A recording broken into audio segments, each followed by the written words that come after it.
Nauru, solitary reef on volcanic remnants, lower Manhattan-size ring of calcite and phosphate, strip mined under German, British Dominion, Japanese, and again, Australian overseers, nano-sovereign state since 1968. Laid fully to waste by the 80s, nothing grows on a carved-up calcite bone hill once the ground itself is shipped out, crushed, fed, and conveyed to Australia to fertilise post-colonial farms.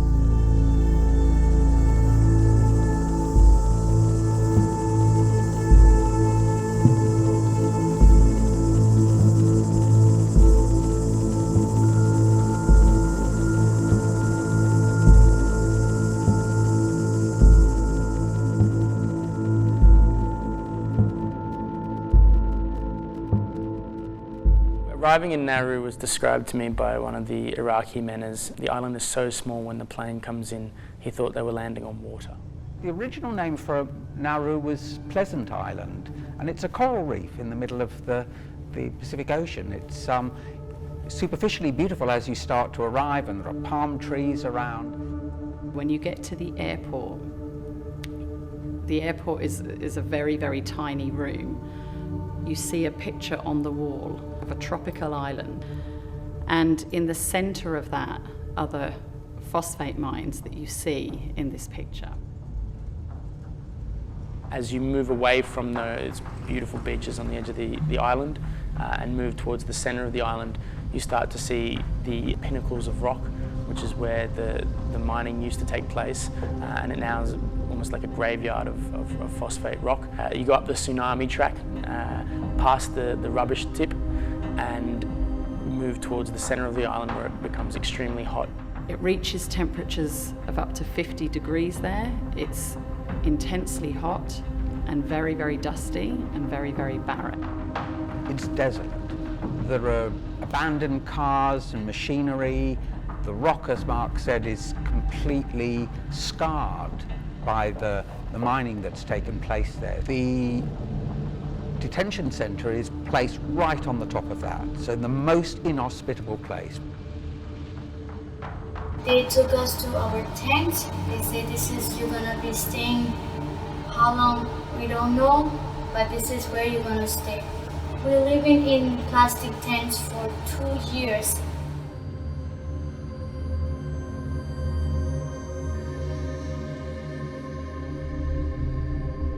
Nauru, star of South Pacific land grab annals. Where else was the land exported wholesale? A once-in-a-geological lifetime deal. Nauru, named world's next wealthiest state, per abstract head. Housing, schooling, hospitals, fleetingly free, land export proceeds plowed back into Australian land. Investment plans in plaza bubble downtown real estate. Stakes in the soil's fertile final resting place. Then bird shit runs out, property pyramids fall, but shit-backed securities remain. So as you approach the camp, there's high-rised fences, there's security guards.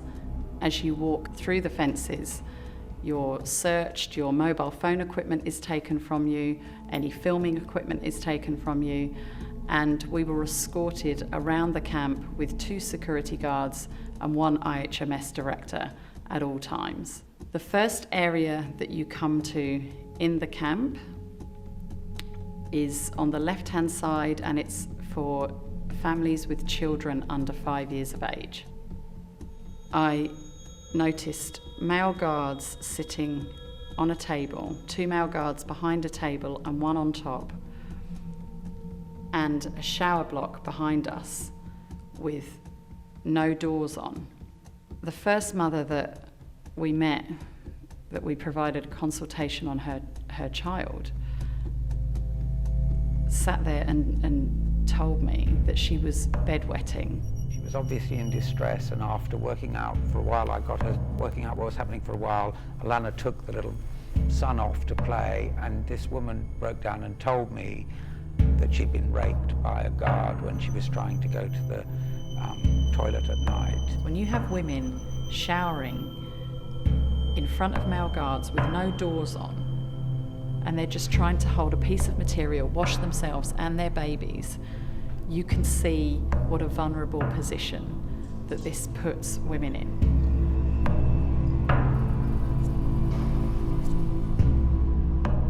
Over the course of the few days that David and I were there, we had to provide a series of consultations on these children. And one baby, David, diagnosed with typhoid, was in the consultation room with the mother, and I went out to get the father. Now, the medical centre is a small makeshift building with 8 consultation rooms, 4 at either end, a small corridor, and then a tiny emergency room at the end. And the father was waiting in the emergency area. So I went to collect the father and tell him that his baby was going to be okay.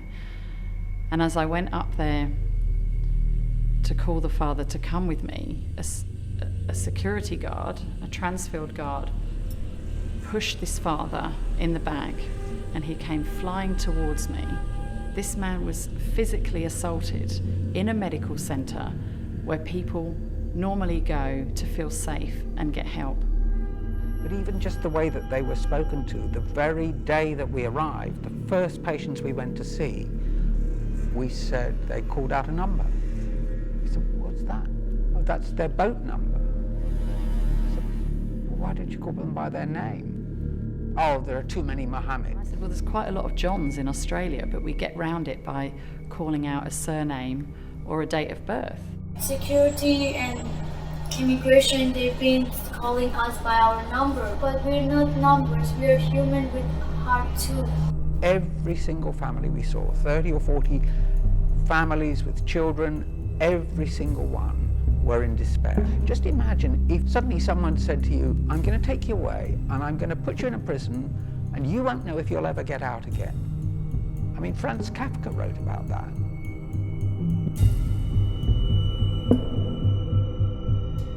I'm Hasantha Gunasakera, or Has. I'm the Sub-Dean Education for the Children's Hospital at Westmead Clinical School of the University of Sydney, and a paediatrician. I was asked to provide paediatric services in Nauru for International Health and Medical Services, IHMS, which is the company that the government contracted to provide healthcare across the entire detention network. Nauru used to be one of the richest countries per capita in the world because of the phosphate mining, and so there was a lot of money decades ago in Nauru.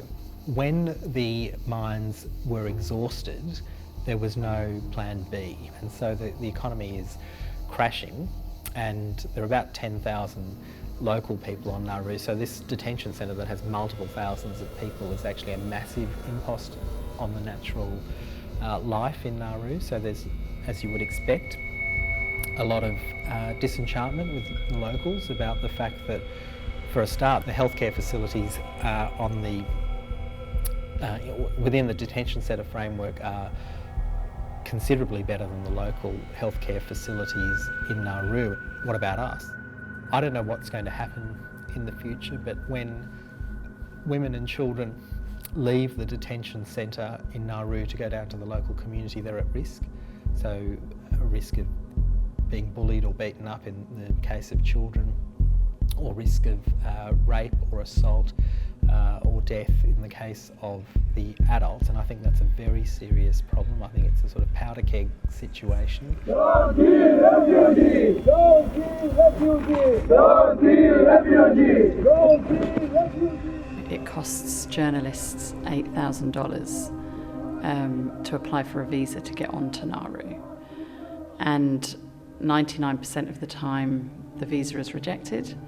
There's only been 2 journalists allowed onto Nauru in the last 2 years. It's such a secret place. So you have to wear a security badge in the facility. There are guards at multiple gates. The car is searched, so they look at the car to make sure that there's nothing unusual. You're not allowed to take phones into the facility, or cameras, for example. The Australian government has made every attempt to keep everything that's happening on Nauru secret, although they say it's not us, it's the Nauruan government. But in my experience on Nauru, it's very much the Australian government. Any question that we had was automatically relayed to the Australian government. It wasn't discussed at the local level. Everyone I saw in any management position in Nauru was Australian. The most senior person I met there that was Nauruan was a security guard.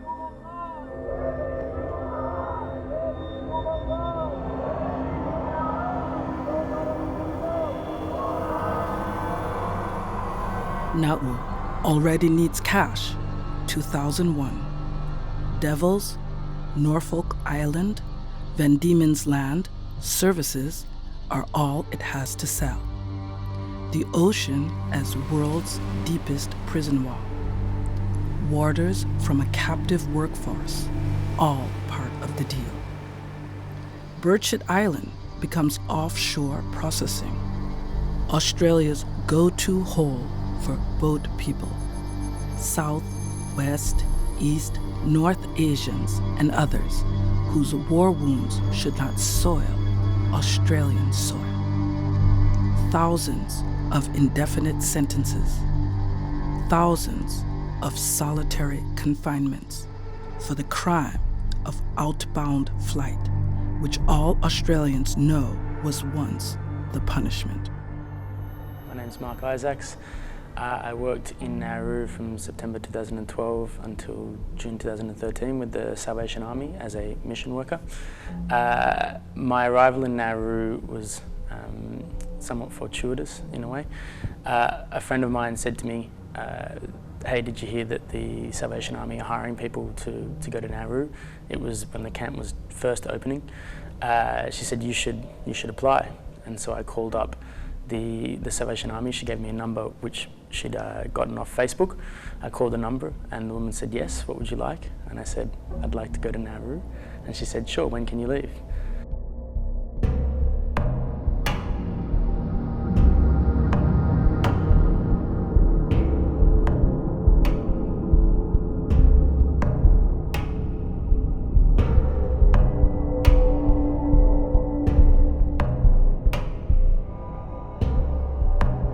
There was an oppressive atmosphere where you were told that if you emailed loved ones about anything that happened in the camp, whether it be what you ate for lunch or who you spoke to, your emails and your social media would be monitored by ASIO, we were told. We were made to sign deeds of confidentiality that stated you cannot talk to anyone about anything that happens in the camp for all time. When I eventually did speak out in court with Julian Burnside in Nauru about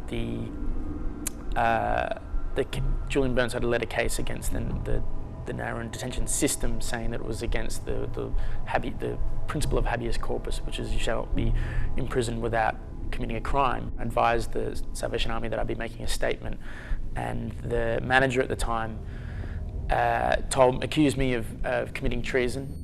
I had to sign a contract saying that I would not be critical of IHMS or of the government.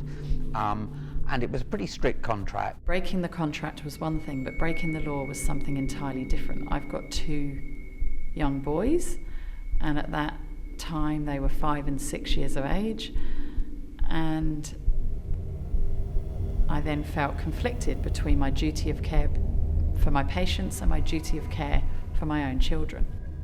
And then the government, to silence people even more, passed a law called the Australian Border Force Act, which was July the 1st, 2015, so that's just over 6 months after we'd been on Nauru. And that said that anyone in a government contract who spoke out about what they saw, told the truth, could go to prison for up to 2 years. Nauru, after mining, is a coastline clinging to a cavity. slated to be swallowed altogether as the global warming overheats the sea. Press-ganged prison guards today are climate refugees tomorrow. All in one boat, but the incoming storms are not class-conscious. First-class passengers pay for protection, which only means they'll take a little longer to go under. So the government don't want the Australian public to know what's going on Nauru because their rhetoric is that they have saved lives at sea. And they actually haven't saved lives at sea because we know that the boats are still coming. The Australian Navy patrols the Australian seas and the boats just don't get into Australian waters.